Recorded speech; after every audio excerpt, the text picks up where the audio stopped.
Is your Kia Sorento screen going black the moment you plug into Apple CarPlay? Statistically, 80% of these black screen issues are caused by minor software glitches rather than hardware failure.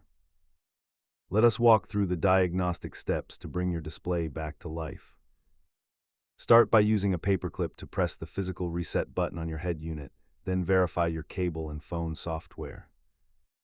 Beyond the basics, check your phone port for pocket lint and ensure your Kia's infotainment firmware is fully up to date. Often, your phone's privacy restrictions or network settings can interfere with the data handshake required for CarPlay.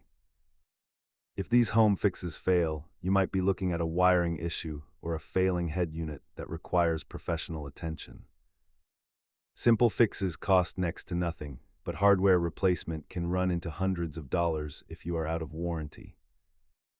For advanced users, scanning for communication codes or checking the unit's grounding point can reveal deeper electrical gremlins.